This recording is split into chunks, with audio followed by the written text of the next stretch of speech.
오늘 여름 시작할 때만 해도 올해가 이제 기록적인 더위가 있을 거다 이렇게 막 일기예보를 했는데 그 미래는 알 수 없습니다. 이게 아무리 과학적으로 분석을 해서 예상을 해도 미래라는 게 이렇게 예측이 안 되는 겁니다. 이게.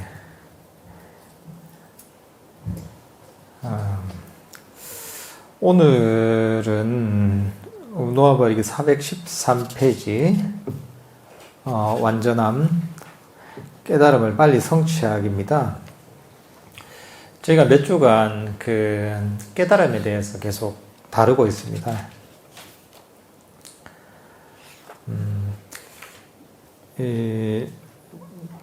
저희가 불교적인 깨달음에는 4단계가 있습니다. 첫 번째가 예류, 두 번째가 일례, 그 다음 세 번째가 불안, 네 번째가 아란입니다. 그래서 각각의 깨달음의 단계를 성취한 사람을 예류자, 일례자, 불안자, 아란 이렇게 각각 부릅니다. 불교적인 깨달음을 얻었다고 하면은 최소한 예류자가 돼야지 깨달음의 첫 번째 단계를 이뤘다 이렇게 얘기할 수가 있습니다. 이게 석가모니 부처님께서 가르치신 일종의 깨달음의 기준입니다.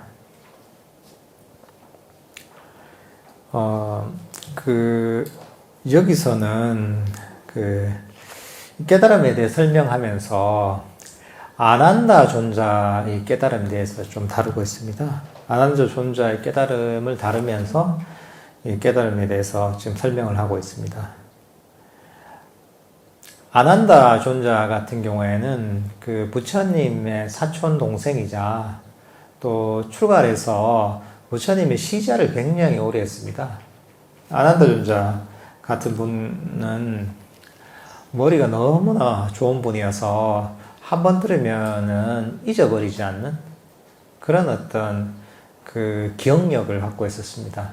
그래서 시자로서는 최고의 어떤 능력을 갖추고 있었던 것이죠. 요즘 같으면은 지금 이렇게 녹화를 하기도 하고 또는 이런 보이스 레코더로 법문을 녹음을 하기도 하잖아요. 그죠? 근데 당시에는 뭐 그런 게 없었잖아요. 그러니까 오로지 법을 보존을 하려면은 기억에 의지하는 수밖에 없습니다. 근데 시자의 역할은 항상 부처님을 모시고 시봉하고 항상 따라다니게 되거든요. 그러다 보니까 가장 오랫동안 부처님과 지내게 되는데 부처님께서 굉장히 많은 그런 출가 제자들 또는 제가 제자들 또는 다양한 사람들을 만나면서 설하신 법을 아난다 존자께서 다 이제 그 기억력이 좋았기 때문에 다 기억하고 있었던 거죠. 그래서 지금 부처님의 가르침이 전해지는 것도 바로 이 아난다 존자의 역할이 굉장히 큽니다, 이게. 그래서 사실 이제 부처님께서 열반에 드시고 인멸하시고 나서 이 부처님께서 인멸하셨으니까 더 이상 법을 설하실 분이 없잖아요, 그죠? 부처님처럼 물론 수행을 해서 깨달은 분이 있지만 어쨌든 간에 부처님께서 돌아가셨기 때문에 당시에 이제 부처님의 장례식을 치르고 나서 이 법을 결집해야 되겠다 하는 그런 필요성을 느끼게 됩니다. 그 중에서도 우리가 마가섭 존자, 마가사파 존자를 중심으로 해서 이 법을 결집을 하게 됩니다. 이 결집을 어디서 했냐면 지금 당시에는 왕사성의 치력불이라고 하죠. 지금 같으면 라즈기릴이라는 지역인데 라즈기리에 보면 그쪽에 보면 산으로 쭉 둘러싸여 있습니다. 산으로 쭉 둘러싸여 있는 분지, 일종의 분지인데 그 중에 산 하나에 보면은 그게 동굴이 있습니다. 상당히 깊은 동굴인데 동굴에서 500명의 아란들이 모여서 부처님의 가르침을 다시 기억해내고 그리고 결집을 하게 됩니다. 근데 지금 가보면 여러분들 성지순례 가보셨던 분들은 아시겠지만은 그 동굴이 500명 들어갈 정도는 안 됩니다, 이게. 아마도 동굴에 들어가고 그 앞쪽에도 제법 터가 넓거든요. 앞쪽에도 어떻게 뭐 천막 같은 걸 쳐서 500명의 아란들이 다 앉을 수 있을 정도로 아마 자리를 만들었던 것 같아요. 거기서 그 법을 결집하게 되는데, 근데 당시에 부처님 법을 결집을 하려면은 모든 사람이 사실은 아란이어야 됐어요. 기본 조건이 아란이에요. 근데 당시에 이 법을 결집하려고 하니까 문제는 뭐였냐 하면, 다른 분들은 다 이제 완전한 깨달음을 이룬 아란이 됐는데, 499명은. 근데 바로 부처님 그 옆에서 가장 오래 있었던 아난다 존자 같은 경우에는 결집하기 전날까지만 해도 아란이 되지 못했습니다, 이제. 깨달음 첫 번째 단계인 예류자, 수다원의 수준에 이르렀거든요.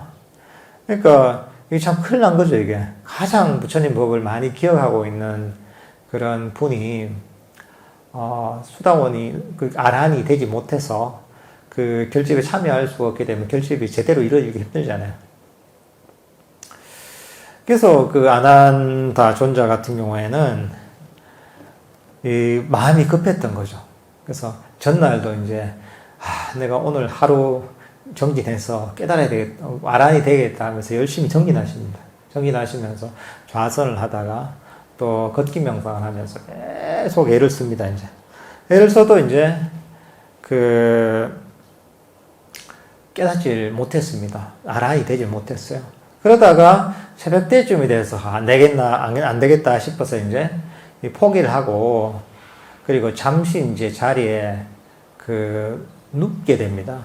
그러다가 보면은 잠시 자리에 누우면서 베개에다 머리가 닿는 순간에 아란이 됐다 그래요.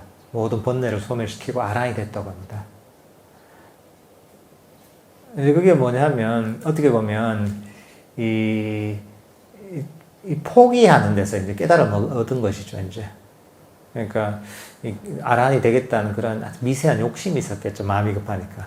근데 그 욕심을 포기하고 놓아버리는 순간, 그러면서 이제, 놓아버림을 통해서 마지막 남았던 그런 번뇌들을 소멸시키고, 아란이 됩니다, 이게.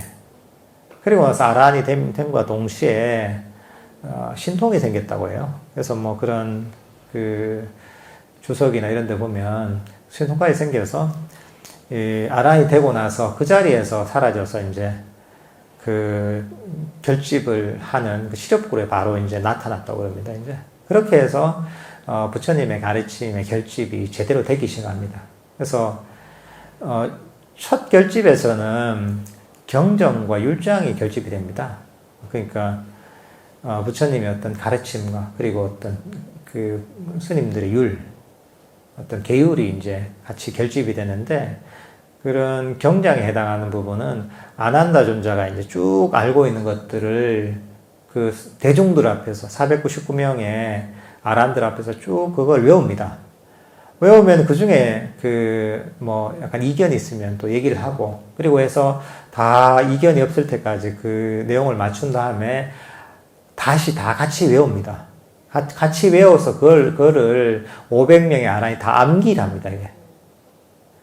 그래서 이제 암기를 해서 다들 이제 그걸 이제 일종의 이제 결집을 하는 겁니다. 그러니까 첫 번째 결집에서는 기록이 된 게 아닙니다. 요즘 같으면 뭐 책으로 만들고 기록하고 있잖아요. 근데 당시에는 전부 외우는 겁니다, 이게. 그리고 율장 같은 경우에는 우빨리 존자가 아주 율에 능통했습니다. 우빨리 존자가 율을 독송을 하면 마찬가지로 또 사람들이 거기에 대해서 내용을 다 이제 잘못된 게 없는가 확인을 하고, 그리고 그렇게 다 확인된 다음에는 모두 같이 그걸 또 외웁니다. 외워서 다들 500명의 아란들이 기억을 합니다. 이러면서 첫 번째 어떤 1차 결집이 이루어집니다. 당시에는 그런 부처님의 경장과 율장이 그 모든 500명의 아라한들이 암기를 해서 이제 그렇게 이제 결집이 된 겁니다. 그것은 책으로 있었던 게 아니라 그 머릿속에 있었던 거죠. 이게 인도에서는 그런 전통이 굉장히 강했습니다, 이게. 특히나, 그 아주 심오한 어떤 그 정신적 가르침 같은 경우에는 그 뭐 글이나 기록이 아니라 그 구전으로 전하는 전통이 굉장히 강했습니다. 당시 기록 문화가 발전하지 않았던 것도 있는 것이고, 또 어떻게 보면은 그게 굉장히 소중한 가르침이기 때문에, 그런 것들은 기억에 의존해서 이렇게 전승을 했습니다, 이게. 그래서 옛날 같으면 뭐 그런 거 다 외웠죠. 우리 조선시대 같은 때만 해도 과거를 보려면은 유교 경전들을 다 외웠어야 되거든요. 그걸 다 외우고 나서야 기본적으로 과거랄까 이런 걸 볼 기본 준비가 되는 거거든요, 이게. 내용들. 근데 뭐 과거는 사실은 그렇게 가능했을 것 같아요. 왜냐하면 책들이 많지 않고 외울 게 많지 않았기 때문에 그게 가능했는데 요즘은 워낙 많잖아요, 이게. 또 요즘은 다 검색을 하고 뭐 이렇게 이제 데이터로 다 남겨둘 수가 있기 때문에 이 암기의 어떤 필요성을 못 느꼈는데 당시에는 이런 식으로 이제 암송을 통해서 이렇게 이제 가르침을 보존을 했습니다, 이게. 그래서 어떻게 보면은 경전 같은 경우에 보면 반복되는 게 많습니다. 반복되는 내용들이 많잖아요. 요즘 왜 이렇게 썼나 이렇게 좀 약간 의아함을 느낄 수도 있는데 이건 다들 운율을 넣어서 또는 반복되는 걸 넣어서 기억하기 좋도록 만든 겁니다. 당시에는 일종의 이제 운곡을 만들었어요. 노래는 기억하기 쉽지 않아요. 운곡을 만들어서 그거 한번 쭉 외우면 줄줄줄 나오도록 만드는 것이죠. 그래서 요즘도 그런 저런 남방 불교 국가에서는 경전이나 율장 이런 것들을 암송하는 그런 전통들이 아직 남아있는 데가 있습니다. 그래서 지금 아마 이런 경률론 3장을 다 독송하는 그걸 3장법사를 하거든요, 이게. 그걸 다 암송하는. 그 전통이 남아있는데 미얀마가 유일하게 아마 남아있다고 알고 있어요. 다른 데는 불교 빨리 시험을 치거나 이런데 그런 암송을 다 하는 데는 미얀마에는 아직 그 전통이 남아있고 미얀마에는 그런 3장 법사가 있습니다. 이게 몇 명 있는데 몇 명 계시는데 그런 경우에 다 외우고 있죠. 시험을 보려면 그게 한 달 정도 걸린대요. 한 달 정도 계속 이제 옆에서 이거 체크하고 있고 한 번에 외우고 있고 그래서 이제 아직까지도 이제 그런 그 전통이 남아있는 곳이 있습니다. 그리고 남방에서는 지금 그 정도 되는 분은 적어도 율장 같은 경우에는 암송을 하고 또 그걸 통해서 포사를 하는 그런 전통이 아직까지 남아 있습니다. 그래서 어쨌든 간에 이제 아난존자 같은 경우에는 불교사적으로 보면 이렇게 중요한 의미를 가지고 있습니다. 이게. 그리고 아난다 존자 같은 경우에는 또 그 여성의 출가를 이끌어낸 분이거든요. 처음에는 부처님께서 그 여성이 출가하는 것들을 막으셨는데 또 아난다 존자가 또 간청을 해서 또 여성들이 출가를 하게 되는 또 그런 역할도 하십니다. 이게. 이거 사실 이제 이게 완전한 우리가 이 사과 예류, 일례, 불안, 아라한에 이르는 이 사과가 아니더라도 현대나 근대나 보면 수행을 해서 어쨌든 깨달음인지 뭔지 모르겠지만 상당한 깊은 경지를 얻는 분들의 얘기를 들어보면 다들 보면 뭔가 포기했을 때 놓아버렸을 때 아주 깊은 경험을 합니다. 어떤 스님 같은 경우에는 수행을 하다가 열심히 하시다가 너무 수행이 안 돼가지고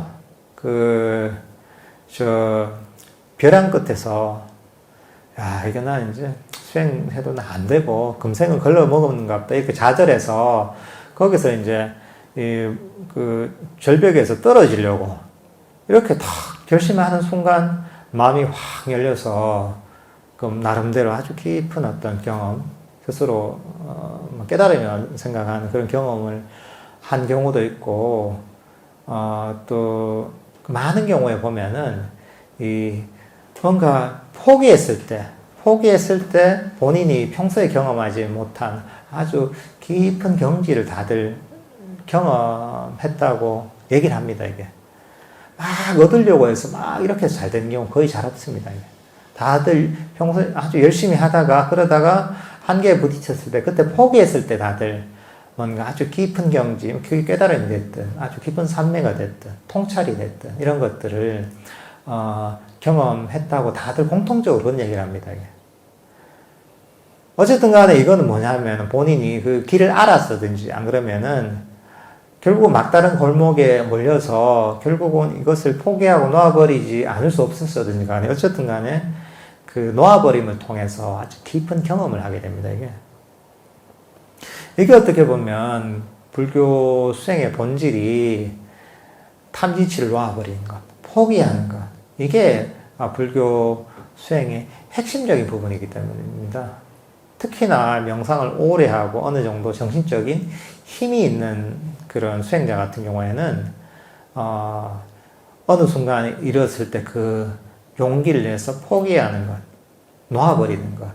이게 보면 어떤 수행의 깊은 경지로 가는 또는 깨달음에 이르는 그런 강력한 그 에너지의 원천이 됩니다, 이게. 여기서는 아주 재밌는 그런 그 일화를 가지고 이 깨달음에 대해서 설명을 하고 있습니다. 여기서 보면은 그 당나귀에 관한 얘기인데요. 그 옛날에 우리 차가 없을 때, 그럴 때는 우리 시골에서 보면 옛날 소를 이용해서 수레를 끌고 이런 경우가 있었죠, 그죠? 그 저 어릴 때도 그거 봤어요. 그래서 시골에 살아가지고 당시에도 뭐 차도 있고 그랬지만. 그래도 뭐 소를 가지고 이 소가 수레를 끌고 이런 것들 내가 봤던 기억이 있거든요, 어릴 때. 근데 여기서 이제 남유럽 같은 경우에는 당나귀를 이용해서 이제 수레를 끌었나 봐요. 마차를 끌었나 봐요. 근데 이 당나귀가 굉장히 고집 센 모양, 말을 잘 안 듣는 모양, 사람들. 그러니까 말을 너무 안 들으니까 사람들이 당나귀 잘 다루는, 구슬리는 방법을 찾아낸 거죠. 그게 뭐냐면, 그, 당나귀가 당근을 굉장히 좋아하는 모양입니다. 뭐, 말들이 이제 당근을 굉장히 좋아한다 했잖아요. 당나귀도 뭐 말 종류 중에 하나니까, 이 당근을 굉장히 좋아하는 모양이에요. 그러니까 그걸 어떻게 하냐면, 당나귀가 참 이제 이 마차를 끌고 가지 않을 때, 이럴 때 이제 줄에다가 끈을 묶어가지고, 당근을 이제 끝에다 매달아 놓는 거야. 매달아 놓고 이제 당근을 앞쪽에다가 이제 막대기를 쭉 앞쪽에다가 이제 당나귀 앞에다가 딱 갖다 놓고 나서 앞에 당근이 보이잖아요. 그러니까 당나귀가 이제 그거 먹으려고 계속 앞으로 가게 되는 거죠. 그러니까 이제 그렇게 해서 고집센 당나귀가 이제 수레를 끌도록 그렇게 한 모양이에요. 그러니까 그렇게 하면 이제 이게 항상 계속 앞으로 나가도 당근은 항상 당나귀 앞에 있잖아요, 그죠? 앞에서 달랑달랑거리니까 그거 먹으려고 계속 가는 거죠, 이제. 근데 이제 이걸 이제 깨달음에 비유했는데, 근데 정말 이제 법을 아는 당나귀 같으면, 그런 지혜가 있는 당나귀 같으면, 어떻게 하느냐? 보통 이제 이 당나귀가 열심히 당근을 먹으려 앞으로 돌진하는 것. 이건 어떻게 하면, 이 정진하는 거죠.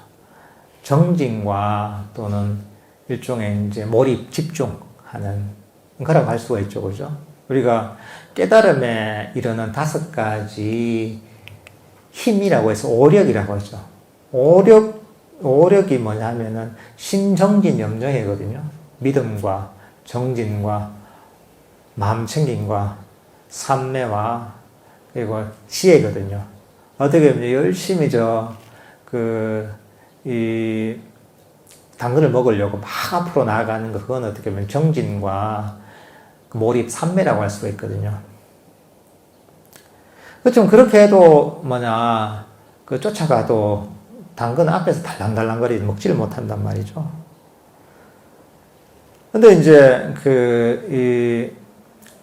이런 어떤 줄에 매달린 당근 같은 경우에는 어떤 물리법칙에 의해서 멀리 갔다가 다시 돌아오게 돼 있잖아요. 그죠? 멀리 갔다가 다시 돌아왔다 다시 멀리 가다 흔들리잖아요. 근데 흔들리는 거 그걸 모르고서 그냥 계속 가다 보면 계속 못 먹는단 말이죠. 근데 이런 치해가 있으면 이런 이치가 그렇구나. 막대기에 매달려서 앞뒤로 흔들리는 당근은 멀리 갔다 다시 오게 돼 있구나. 이런 어떤 지혜가 있단 말이죠. 지혜가 있고, 결국은 멀리 가서도 다시 나에게 가까이로 돌아오게 돼 있다 하는 그런 믿음을 갖게 되는 거죠. 그런 어떤 지혜와 믿음이 있는 당나귀 같으면은 쭉 가다가 이제 탁 멈춰서 이제 당근이 멀리 갈 때까지 기다리죠. 믿음을 가지고. 그리고 가까이 올 때까지 기다리죠. 그리고 딱 가장 가까이 왔을 때 딱 그걸 알아차리면서 이게 마음챙김이죠. 마음챙김을 하면서 가까이까지 왔을 때 그걸 확 이제 당근을 탁 물어서 딱 먹게 되는 거죠.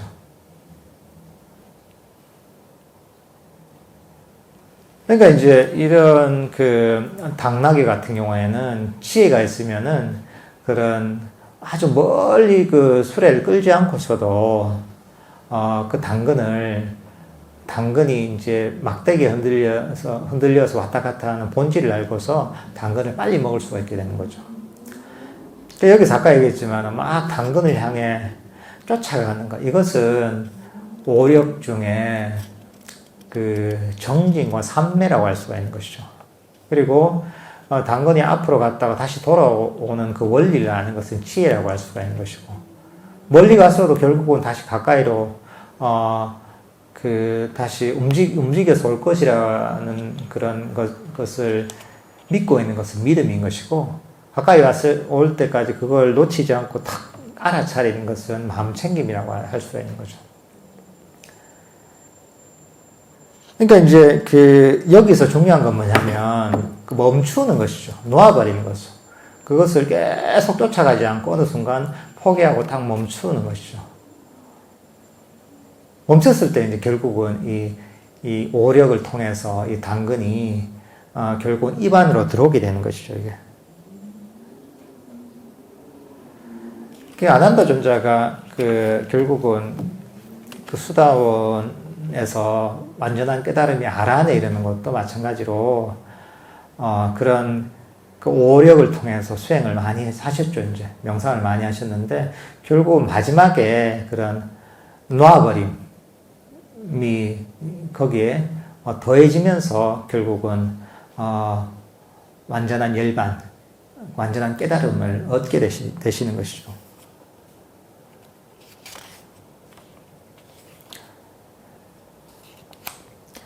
이게 어떻게 보면 완전한 깨달음에 이르는 과정이기도 하고, 아난다 존자께서 이제 수다원에서 아란이 되는 그런 과정이기도 합니다.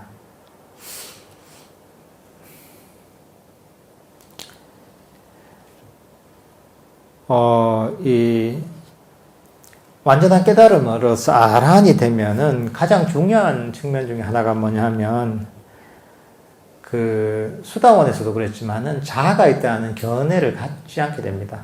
결국은 우리의 모든 번뇌 뿌리가 어떻게 보면은 자아관념이라고 할 수가 있거든요. 그 자아라는 뿌리에서 다른 어떤 번뇌들이 어떻게 보면 파생이 된다고 할 수가 있습니다. 이게 내가 없으면 욕심낼 대상이나 존재도 없는 것이고, 또 내가 싫어할 대상이나 존재도 없게 되는 것이죠. 그러니까 이제 이런 아란들 같은 경우에는 이 속성상 아란이 할 수 없는 9가지 일이 있습니다. 그 경전에 나와 있습니다, 이게. 그러니까 이 일종의 이제 아란을 판별하는 기준이 될 수도 있는 것이죠. 그러니까 모든 탐진치가 소멸한 아란은 어떤 속성을 갖고 있느냐. 그러니까 이제 우리가 감각적 욕망을 즐기기 위해서 어떤 소유물을 축적하는 거예요. 뭐냐면은 아라는 모든 감각적 욕망, 원함을 소멸시킨 존재잖아요. 그러니까 그런 즐기기 위해서 뭐를 축적하는 게 있을 수 없다는 것이죠.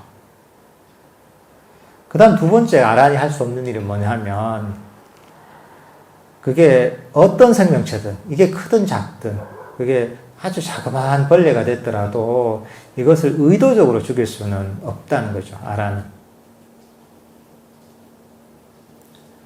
물론 이게 뭐 실수로 죽일 수 이럴 수는 있지만 의도적인 의도를 가지고 죽일 수는 없다는 것이죠. 그리고 어떤 훔치는 일을 할 수 없다는 것, 세 번째가. 그 다음 네 번째가 성행위를 할 수 없다는 것, 나라는. 다섯 번째는 뭐냐면 아라는 고의적으로 거짓말을 할 수가 없다는 것입니다. 그 여섯 번째는 욕망 때문에 어떤 욕심 때문에 잘못된 행동을 하는 게 불가능하고 그 다음 일곱 번째는 성냄이나 악의 때문에 잘못된 행동을 하는 게 불가능하고 그 다음 여덟 번째는 어리석음 때문에 잘못된 행동을 하는 게 불가능하고 아홉 번째는 두려움 때문에 잘못된 행동을 하는 게 불가능하다는 것이죠. 그러니까 이 아홉 가지 중에 어떤 것이라도 만약에 한다면 이거는 아란이 될 수가 없는 것이죠. 예.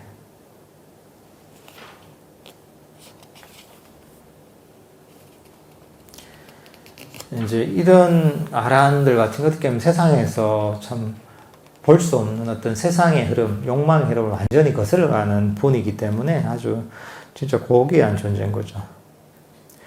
그리고 또 아란들 같은 경우에는 자만, 원래 빨려를 마나라고 하는데 자만을 완전히 이제 뿌리 뽑았다고 합니다. 근데 자만이라고 하면 보통 사람들 오해하는 게 내가 잘났다 이런 것만 자만이라고 하잖아요. 근데 불교적인 의미 자만은 그렇지 않습니다. 그러니까 내가 남보다 낫다, 내가 잘났다 이것도 자만이고 내가 남과 동등하다, 뭐 비슷하다 이렇게 생각하는 자만이고 내가 남들보다 못하다 이것도 자만인 것이죠.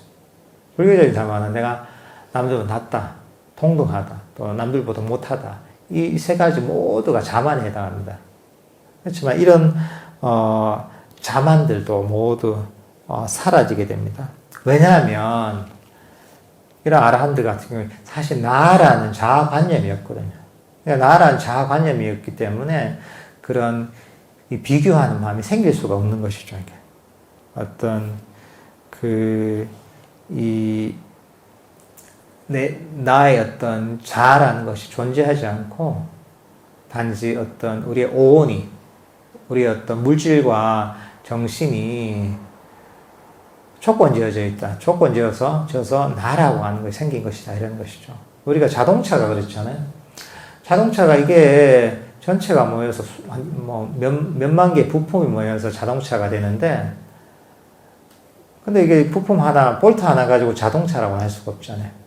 그런 거와 마찬가지로 우리 나라고 하는 것도 결국은 이 오온, 그러니까 이제 어떤 정신과 물질적 요소들이 어떤 인연에 의해서 모여서 나라고 하는 것이지, 실제로는 나라고 할 만한 실체가 없다는 것을 완전하게 깨달은 분이 아란이라는 것이죠.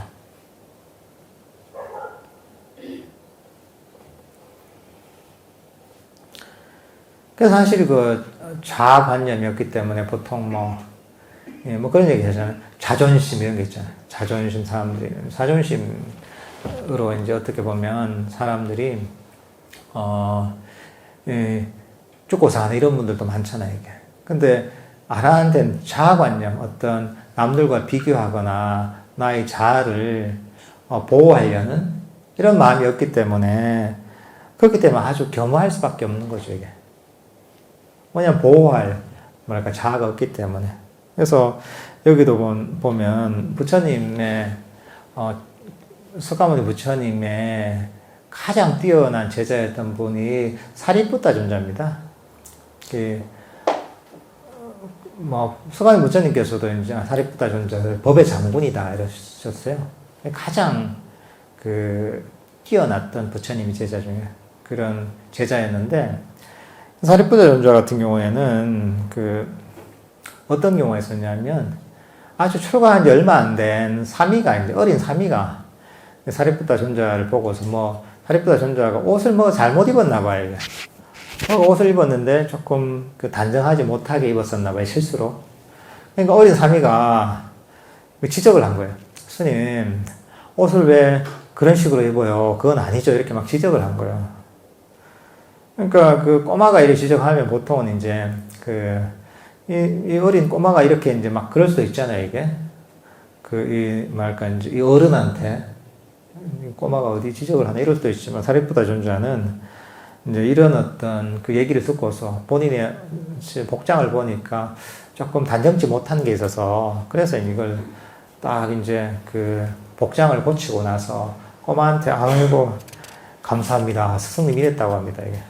그러니까 이게 어떻게 보면 그런 아라한들 같은 경우에는 그런 지킬 자존심, 자아관념이었기 때문에 이런 어떤 잘못을 지적한다면 아주 겸허하게 그 상대가 누구더라도 받아들일 수 있는 존재가 되는 것이죠.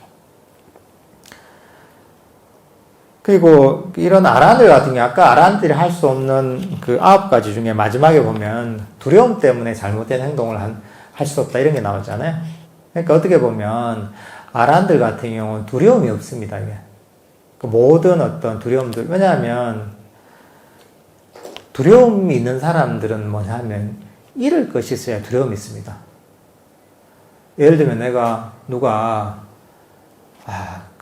복권을 하나 샀는데 복권에 보니까 당첨이 됐다. 이게 당첨이 됐는데 근데 이제 당첨이 되고 나서는 이거 잊어버리면 안 되잖아요. 예를 들면 이걸 갖고 이제 가는데 그때부터 불안할 거야, 아마 많은 사람들이. 이걸 잊어버리면 안 되는데 도대체 내 주머니에 제대로 있나 이렇게 계속 볼 수가 있는 거죠. 사실 복권에 당첨되기 전까지는 전혀 그런 걱정이나 두려움이 없었는데 복권에 당첨되고 나면 이게 두려움이 있는 것이죠. 만약 여러분들의 집에 정말 비싼 아주 소중한 보물이 있다면은 정말 잃어버리면 안 되는 이런 게 있다면 되게 집안을 나서면 불안할 거예요. 내가 어떻게 금고가 있는데 금고에 내가 귀중품이랄까 돈이 엄청 꽉 들어있다. 이거 이제 그런 게 있으면 집을 나서면서도 도둑놈 안 되나 이렇게 단속을 하고 신경이 엄청 쓰죠. 근데 그게 아니라 훔쳐갈 게 없어. 문단속도 제대로 안 하죠, 그죠? 오든지 말든지 그러니까 이렇게 두려움을 느끼는 것은 잃어버릴 게 있기 때문에 그렇습니다. 우리가 신체적 위협을 가할 때 두려움을 느끼는 것은 내 생명을 잃어버릴까봐, 나의 존재가 소멸할까봐 두려움을 느끼기 때문입니다. 근데 이런 아라한들 같은 경우에는 당연히 이제 물질에 대해서 또 소유욕이 없지만 자기 몸에 대해서도 사실은 내 몸이 나의 것이 아니라고 생각하기 때문에, 그러니까 그런 것들이 확연해졌기 때문에, 근데 몸의 생명을 잃어도 전혀 그것을 잃는다고 생각을 하지 않습니다. 이게. 그러니까 이제 내가 두려움이 없는 거죠. 내 생명에 대한 위협을 받아도. 이 예가 보면 아디무타 존자라는 분이 있었습니다. 이게 아디무타 존자. 장록에 나오는 그런 분인데, 아디무타라는 존자라는 분이 이제 아란이었습니다. 아란이었는데, 이 아디무타 존자가 아주 흉악한 강도를 만났습니다. 그래서 이제 이 아란과 강도들과의 대화를 여기에 기록을 해놨습니다. 이게. 그러니까 이런 아란이 얼마나 두려움이 없는 존재인지 이걸 잘 보여줍니다. 이게. 이 강도는 보면은 여러 사람들 위협하고 죽이고 이렇게 했단 말이죠. 근데 내가 그 생명을 위협하고 그리고 위해를 가하고 그 사람의 고통을 가할 때마다 또는 그럴 때마다 모든 사람들이 두려워했단 말이죠. 근데 유일하게 이 아디무타 존자는 그런 생명의 위협을 가해도 전혀 두려움이 없었다고 합니다. 요 이제 그 내용이 이런 이제 그 개송으로 나와 있습니다. 제가 한번 읽어보겠습니다. 이제 강도와 아란인 아디무타 존자의 그 대화입니다. 먼저 강도들이 얘기합니다. 우리가 그들의 의사에 반해서 희생의 제물로 죽인 이들 또는 재산 때문에 죽인 이들 모두들 부들부들 떨고 두려움으로 정신없이 중얼거렸다. 그대는 두려워하는 것처럼 보이지 않는다. 그대의 안색은 밝게 빛나고 평온하고 고요하며 최대의 위험, 죽음에 직면해서도 그대는 애통해하지 않는다. 아디무타 존자가 여기에 대답합니다. 갈망을 완전히 떠났을 때 마음속에는 고통이 없다. 두목이여, 영원히 모든 속박을 자른 이에게 진정으로 모든 두려움은 극복된다. 존재를 미래의 태어남으로 이끄는 것이 파괴되었을 때, 지혜로서 현상들이 진실로 있는 그대로 보였을 때, 죽음의 직면에서도 두려움은 없다. 짐을 내려놓은 것처럼. 나는 성스러운 삶을 잘 살았다. 이 길은 끝까지 개발되었다. 나는 죽음에 대한 두려움이 없다. 질병의 소멸을 두려워하지 않는 것처럼. 나는 성스러운 삶을 잘 살았다. 이 길은 끝까지 개발되었다. 존재들은 무의미하고 시시하게 보인다. 마시던 독약을 뱉어버리는 것처럼. 피안에 도달한 이에게, 더 이상 취함이 없는 일을 다 마친 이에게, 마음의 흘러나옴이 멈춘 이에게, 삶의 마지막 종결에는 기쁨이 있다. 중대한 위기에서 빠져나온 사람이 기뻐하는 것처럼. 나는 최상의 지리를 성취했다. 세상이 더 이상 나에게 제공할 것은 남아있지 않다. 죽음에 이르러서도 슬픔은 없다. 이것은 안도를 가져온다. 불타는 집에서 구출되는 것처럼. 여기에 무엇이 존재하게 되든 어디에서 존재가 취해지든 이 모든 것은 지배하는 신이 창조한 것이 아니다라고 위대한 성자께서는 명확하게 설명하셨다. 부처님께서 가르치신 대로 이것을 아는 누구든지 존재를 취하지 않는다. 벌겋게 단 쇳덩이를 취하지 않는 것처럼 나에게는 나는 뭐뭇이었다는 생각은 없다. 그리고 나는 뭐뭇일 거라는 생각도 일어나지 않는다. 이러한 형성들이 끝나고 멈출 때 이것들에 대해 무엇 때문에 애통해하는가? 그저 현상들이 일어날 뿐, 원 때문에 형성들이 그저 지속될 뿐, 진실로 있는 그대로를 봤다면 두려움은 없다. 오 두목이여, 시에 있는 이가 이 세상을 바라볼 때 풀과 나뭇가지들의 무더기를 보는 것과 같다. 그는 어디에서도 그의 것을 발견하지 못한다.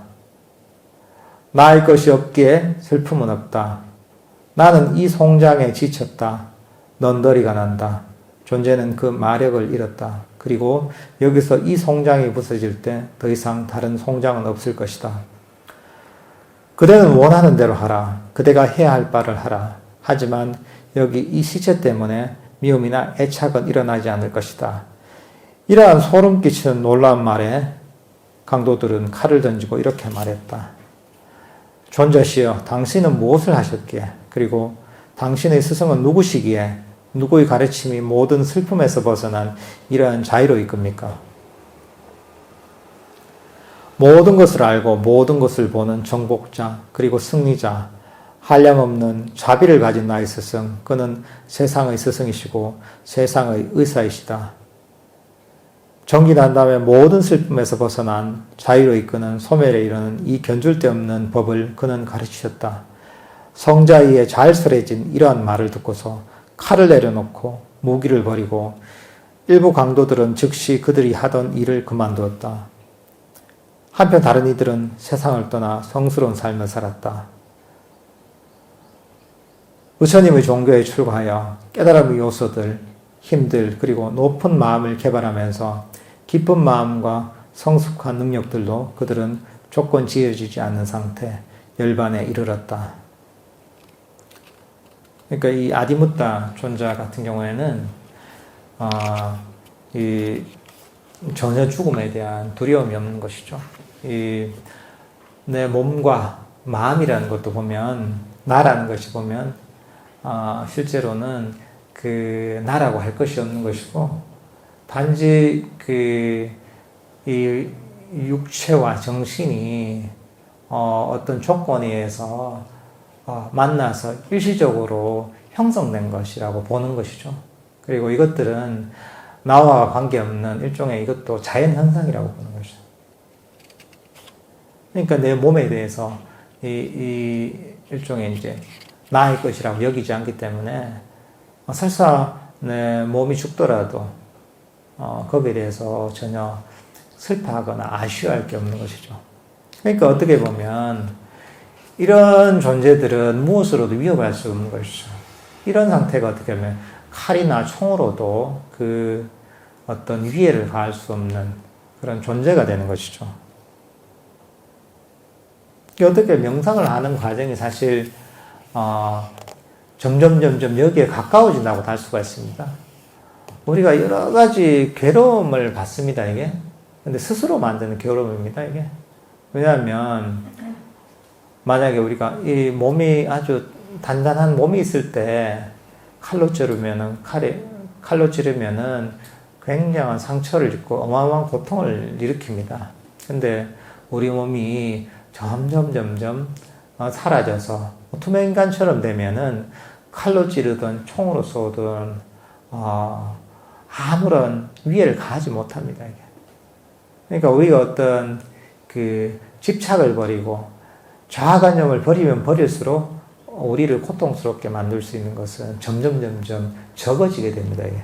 그리고 아란이 되면은 어떤 것으로도 이 존재를 해칠 수 없고 이 존재에게 고통을 가져올 수 없게 되는 겁니다. 그러니까 이게 참 상상할 수 없는 이런 존재인 거죠, 사실 이게. 그러니까 인간의 어떤 생명체가 가진 그런 그 본능, 생존 본능을 완전히 벗어난 존재가 되는 거죠. 그러면 이런 아란들 같은 경우에는 원하는 것도 없고, 아무 원하는 게 없잖아요. 그리고 자아관념도 없고. 근데 이 아란들은 그럼 뭐를 가지고 움직이게 되는가? 보통 사람들을 움직이게 만든 동기는 욕망이거든요. 이게 어떤 자본주의 사회 자체가 어떻게 보면은 그 욕망에 의해서 이게 존재를 하고 그런 어떤 욕망을 잘 이제 그 분석을 하고 활용을 해서 이런 이 사회를 계속 발전시켜 나가고 있잖아요. 근데 아란은 그런 욕망이 없는 존재잖아요. 그러면 이제 아란을 그럼 움직이게 된 동기는 뭐냐? 이거는 사무량심이라고 합니다. 자비이사. 그러니까 자애와 연민과 그러니까 남의 기쁨을 함께 기뻐하는 마음 그리고 평정심, 메타, 가루나 무디타, 우페카라고 하죠. 그러니까 이거는 자애는 자기 자신을 포함한 다른 모든 존재들의 행복과 안녕을 말하는 마음이고, 그리고 연민은 뭐냐면 남들의 어떤 괴로움, 고통들을 자기 고통처럼 여기면서 그 사람들을 안타까워하고 그 사람들을 도와주려는 마음을 내는 것을 말하고, 희는 남들이 잘 됐을 때, 기뻐할 만한 일이 있을 때 함께 기뻐하는 이런 마음이고, 감정이고, 평정은 모든 자기 자신을 포함한 모든 존재들에게 어떤 평등한 마음을 내는 것. 이게 어떻게 보면 이제 평정입니다. 이 아란은 이런 마음을 가지고 일체의 어떤 행동을 하게 된다고 합니다. 이걸 보면 이걸 사무량, 네 가지 무량한 마음이라고 하기도 하고 사범주라고 하기도 합니다. 그러니까 그 범주라면 원래 빨리어로 브라마위하라라고 하거든요. 그러니까 브라마가 이제 뭐냐면 범천을 얘기합니다. 하나님과 같은 존재. 그래서 원래 이런 사무량심을 많이 닦으면 범천에 깨달음이 이르거나 또는 범천의 세계에 태어난다고 하잖아요. 범천하면 일종의 이제 하나님과 같은 존재. 라고 얘기할 수가 있습니다. 그러니까 아주 청정하고 청정한 하나님과 같은 그런 어떤 마음을 가지고 머물게 된다고 합니다, 이게.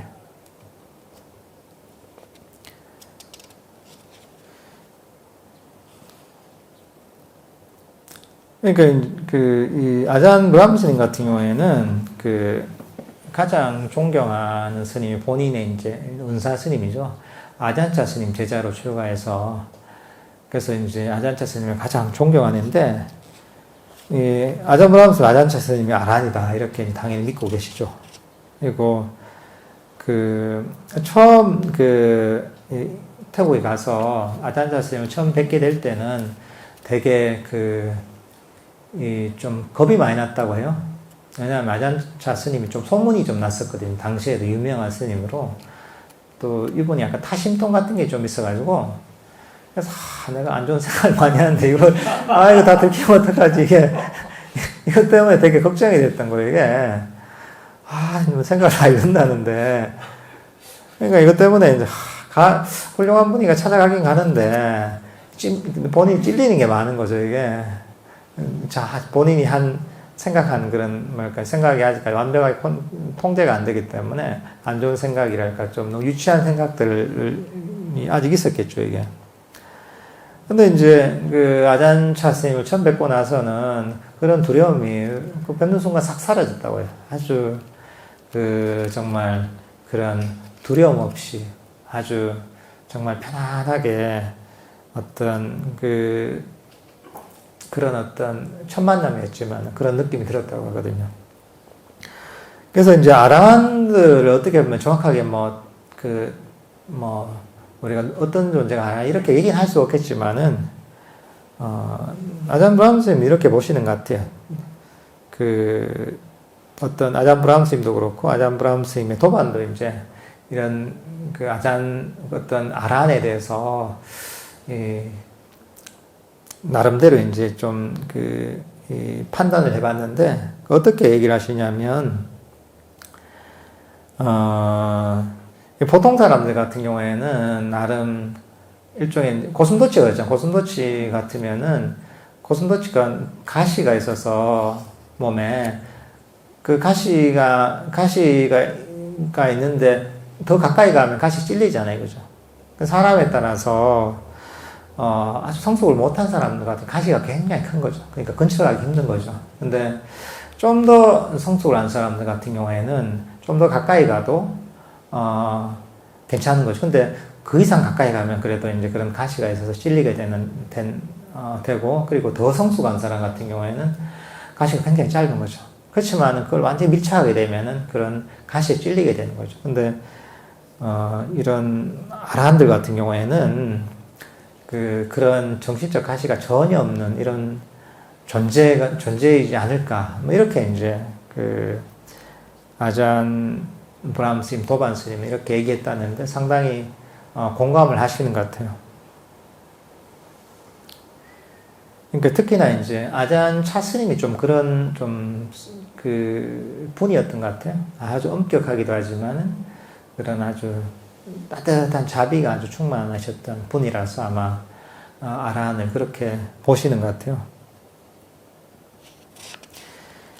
실제로 아란의 모습을 우리가 아란이라는 게 정확하게 알 수는 없거든요. 왜냐하면 워낙 기준들이 너무 다양해서. 그리고 사실 아란을 정확하게 알 수 있는 사람은 서가모니 부처님밖에 없습니다. 그게 부처님의 능력 중에 한 가지거든요. 그러니까, 아까도 얘기했지만, 부처님 당시에, 서가모니 부처님 당시에, 부처님 다음에 뛰어난 제자가 누구냐 하면, 사리푸타 존자가 두 번째라고, 제자였다고 할 수 있습니다. 이 당시에. 가장 지혜가 뛰어났던 아란이었는데, 근데, 사리푸타 존자조차도 누가 아란인지 정확하게 판별할 수가 없었답니다. 경리에 나와 있습니다. 그러니까 부처님 제자 중에서도 가장 뛰어난 상수 제자였던 사리푸타 존자조차도 이 사람이 아란인지는 100% 정확하게 판별을 할 수가 없었거든요. 이게. 그러니까 완전하게 오리 없이 어떤 사람이 수행자가 아라님을 판단할 수 있는 존재는 석가모니 부처님밖에 없는 거예요. 석가모니 부처님께서 열반이 되셨으니까 지금 아무도 없는 거예요. 어떻게 보면. 이게 어떻게 보면 원래 부처님께서 얘기하신 기준입니다. 사실 인가의 전통 있잖아요. 인가의 전통. 인가의 전통. 그게 어떻게 보면 어느 정도 일리는 있는 부분이 있죠. 어느 정도까지 알 수 있겠지만 그것을 100% 믿을 수는 없죠. 왜냐면 부처님이 얘기하신 바니까 이거는. 부처님 당신만 정확하게 알 수 있고 사리푸타 존자도 보면 아라한을 어떤 판단하는데 실수를 하는 게 또 경계에 나오거든요. 그걸 보면 그렇게 뛰어났던 분조차도 그 아라한을 판별하는데 어려움을 겪을 때가 있는 걸 보면 어떻게 보면 요즘에 인가의 전통이라는 것도 사실은 아주 정확하다 이렇게 하기에는 부처님의 가르침이라나 또는 부처님 당시의 사례를 보면 그게 맞지 않은 거죠. 그렇지만 어쨌든 간에 우리가 아란에 대한 모습이 경전에 좀 나옵니다. 이거 어디서 볼 수 있냐면 당시 인도 부처님 당시에 큰 대국 중에 하나는 꼬살라국이 있었습니다. 꼬살라국이 바로 제타와나 그러니까 기원정사가 있었던 곳이죠. 부처님께서 가장 오랫동안 머무셨던. 근데 꼬살라국의 왕이 빠세나디 왕이었습니다. 근데 빠세나디 왕이 기원정사 그러니까 제타와나에 자주 왔었다고 해요. 자주 와서 하는 얘기가 뭐냐면 여기 참 자주 오게 되는데 그 이유가 뭐냐면 여기에 스님들이 너무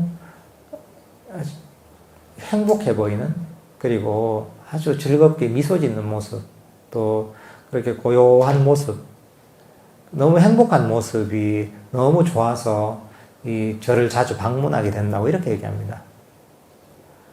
그러니까 사실 이런 깨달은 존재는 어떻게 보면 모든 존재들 중에 가장 행복한 존재라고 할 수 있습니다. 그래서 사실 어느 곳에 가시든 간에 어쨌든 간에 수행하는 분이 좀 즐겁고 또 그 절도 아주 좀 즐겁고 행복이 감도는 이런 곳이라 사실은 수행을 제대로 한다 이렇게도 얘기할 수가 있습니다. 다들 인상 쓰고 화가 나 있고 이러면은 일단은 뭐랄까 이제 수행을 바르게 하는 기준은 조금 맞지 않죠. 이게. 그러니까 오히려 이제 당시 부처님 당시 그런 부처님이 계셨던 제타와나 기원정사 같은 경우에는 아주 즐거움이 감도는 행복이 감도는 그런 어떤 수행처였던 거죠. 이게. 그러니까 아라한들 같은 경우에는 보통 사람하고 다른 게 뭐냐면 보통 살아있는 아라한들 같은 경우에도 완전하게 괴로움에서 벗어나지 못했습니다. 정신적 고통은 완전히 제거했지만은 육체적 고통은 아직 남아있습니다. 그게 화살의 비율이 나옵니다. 독화살의 비유 들어보시죠. 그죠? 독화살 한 대 맞고, 화살 한 대 맞고, 그 다음 두 번째 화살에 맞는단 말이죠. 그럼 한 대 맞고 더 맞으면 더 괴롭죠. 그죠? 근데 아란들 같은 경우에는 한 대 맞고 뒤에 화살을 안 맞는 거예요. 육체를 가지고 있기 때문에 육체적 고통은 있지만은 육체적 고통으로 파생되는 정신적 고통은 없는 존재인 거죠. 근데 사실 우리가 살면서 정신적 고통이 사실 대부분을 차지하거든요. 그러니까 이런 분들 같은 경우에는 세상에서 가장 행복한 존재들인 것이죠. 그리고 사실은 이 몸을 완전히 버리고, 이 몸을 갖고 있는, 어서 깨달은 상태를 바로 유여열반이라고 하거든요. 이게 유여열반입니다. 완전한 아란이 됐는데 아직까지 몸을 갖고 있는 상태. 이걸 유여열반이라고 하고, 그리고, 이 몸마저 완전히 버리게 되면서 육체적 고통에서조차 벗어나는 것을 무여열반이라고 합니다. 그러니까 이제 무여열반이 돼야지 결국은 육체적 고통에서 마저 벗어나게 되는 것이죠. 그러니까 사실 부처님도 일반 아라한들하고 능력이나 이런 게 다르지만 이분도 아란입니다. 석가모니 부처님조차도 사실은 인간이 육체를 갖고 있기 때문에 사실은 고통을 받으셨습니다. 육체적 고통. 뭐 대표적으로 부처님 그 열반하기 좀 전에 말년에 보면 건강이 되게 악화되는 계기가 되는 게 뭐냐면 그 대장장이 어떤 쭌다한테 돼지로 만든 그런 아주 부드러운 돼지로 만든 음식을 공양을 받습니다. 이게 돼지고기로 만든 음식. 그러니까 보통 뭐 채식, 뭐 불교에서 채식을 해야 된다고 하는데 사실 그 부처님 당시 전통은 아닙니다. 그거는 부처님 당시에는 그냥 주는 대로 먹는 거였거든요. 그러니까 육식을 하기도 하고 때론 채식을 하기도 하고 탁발이에서 보통 생활하기 때문에 그 채식이나 육식을 가리지 않았습니다. 채식은 어떻게 보면 이거 중국에서 만들어진 전통이거든요. 어떻게 보면 어쨌든 간에 이제 그 부처님께서 이 돼지고기 음식을 공양을 받고 그때부터 몸이 급속하게 약화돼요. 그러면서 뭐 설사 같은 것도 심하게 하시면서 극심한 고통을 경험하셨다. 이게 경전에 나오거든요. 그러니까 이 서가모니 부처님조차도 사실 육체적 고통은 경험하셨던 거죠. 정신적 고통은 없어도. 그리고 마지막 그러니까 열반이 되시기 마지막 몇 달 동안은 굉장한 극심한 육체적 고통 때문에 여기도 보면 그 표상 없는 삼매라고 하는 그런 삼매에 들었을 때만 몸이 편안하고 즐거웠지 그 외에는 굉장히 육체가 괴로웠다 이런 얘기도 하십니다. 그러니까 이 아라한들도 이 몸을 갖고 있을 때는 정신적 고통에서는 완전히 벗어나지만 육체적 고통에서는 아직 벗어나지 못했다는 것이죠.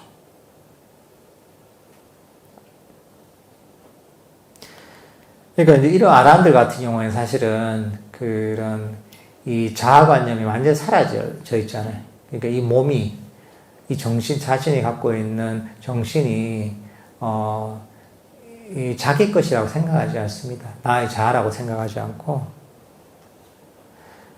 그래서 이 자기의 어떤 자신의 어떤 이 몸과 마음을 이 완전한 아란에 이르렀던 와지라 비구니 같은 경우에는 이렇게 표현합니다. 현재 아란의 내적 상태가 어떠냐고 할 때 아란의 어떤 내적 상태는 이렇게 표현합니다. 단지 고통이 일어나고 고통이 머물고 사라질 뿐 일어나는 것은 고통이 아닌 것이었고 사라지는 것은 고통이 아닌 것이 없다. 이렇게 얘기하시는 거죠. 그러니까 정신적인 어떤 그 괴로움에서 완전히 벗어났지만 이 육체를 갖고 있기 때문에 이 육체라는 것 자체가 이 사실은 일체의 고통이라는 거, 육체를 갖고 있다는 것. 이렇게 표현하고 계시는 거죠. 그러니까 어떻게 보면은 결국은 이 고통스러운 몸에서 벗어나게 되는 그러니까 여기서 등을 돌리게 될 수밖에 없는 것이죠. 일체가 우리가 뭐 일체계고라고 하잖아요. 그걸 알게 된 거죠. 알아야 되면. 그러니까 이런 고통스러운 데서 벗어나게 되잖아요. 그게 어떻게 보면 그런 벗어나게 되는 게 바로 염호라는 거죠. 말로 닙이다라고 합니다. 그러니까 이런 등을 돌리는 것이죠. 이런 이 고통을 주는 육체에서 등을 돌리게 되는 염호가 되고 그리고 그 다음에 보면 염호감이 생기면 그 다음에 욕망에서 벗어나게 됩니다. 이욕이 되고 그 다음에 소멸, 열반에 이르게 되는 것입니다.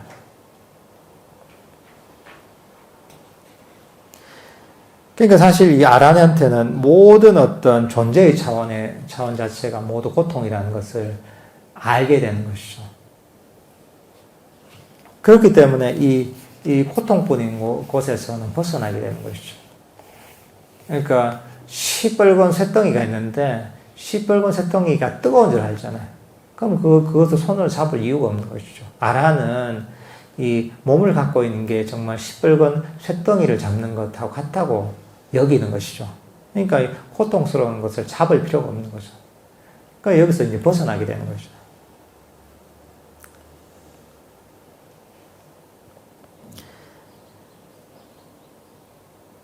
그러니까 이제 이 아라한들 같은 경우에는 이 고통의 그 다시 태어남, 고통을 가져오는 다시 태어남의 원인을 안다고 합니다. 그러니까 이 원인이 뭐냐면, 흔히 고통의 원인이 가래라고 하잖아요. 그러니까 이 가래도 두 가지로 나누는데, 하나는 이 감각적 즐거움, 감각적 욕망에 대한 가래가 있고, 하나는 이 존재에 대한 가래가 있습니다. 이 감각적 욕망에 대한 가래나 존재에 대한 가래가 바로 고통의 원인임을, 그리고 다시 태어남의 원인임을 알고, 그리고 아란에게는 이런 고통의 원인이, 가래가 완전히 소멸되었음을 또 스스로 알게 됩니다, 이게. 어떻게 보면,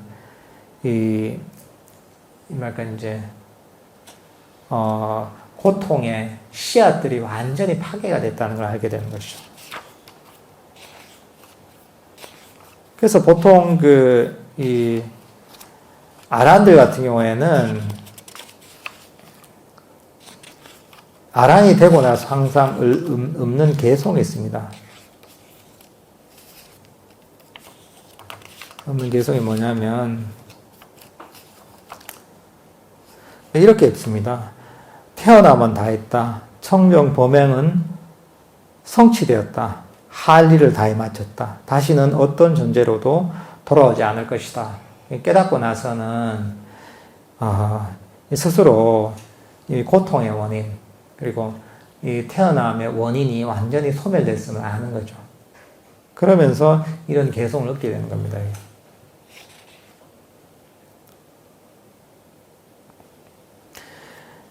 아란이 되고 나서는 사실은 어떻게 보면 완전한 열반, 무의 열반을 기다리는 것이죠. 할 일을 다 마치고서. 그래서 이 아란이었던 쌍키자 스님은 이렇게 얘기를 합니다. 나는 죽음을 갈망하지 않는다. 나는 삶을 바라지 않는다. 일꾼이 그의 품삯을 기다리는 것처럼 나는 나의 때를 기다린다. 그러니까 아란이 되고 나서는 할 일을 모두 다 해마치고, 그러니까 일을 다 해놓고, 일하는 사람 일을 다 해놓고 나중에 월급만 기다리는 것처럼 아란들도 할 일을 다 해마치고 그 다음에 때를 기다리는 거죠. 반열반할 때를 기다리는 거죠. 그러니까 이제 이런 무여열반, 때로는 반열반이라고 하거든요. 빠리니반이라고 하죠. 이렇게 되면서 결국은 이 육체적인 괴로움에서 마저 완전하게 벗어나게 됩니다. 그래서 사실 부처님께서 또는 아란들이 완전하게 고통에 벗어나는 것은 사실은 그런 깨달음, 아란이 되는 깨달음의 순간이 아닙니다. 그러니까 정신적 고통은 완벽하게 파괴가 되지만 깨달음의 순간에 육체적 고통에서 마저 완전히 벗어나는 것은 바로 반열반할 때, 무열반에 이를 때가 바로 육체적인 고통에서 마저 벗어나서 그야말로 완전하게 괴로움에서 벗어나게 되는 것입니다. 이게. 그래서 이제 어떻게 보면 부처님의 깨달음도 중요하지만은 어떻게 보면 부처님의 열반도 굉장히 중요한 사건입니다. 이게. 그때서야 정말 완전하게 괴로움에서 벗어나는 순간이기 때문에 그런 것이죠.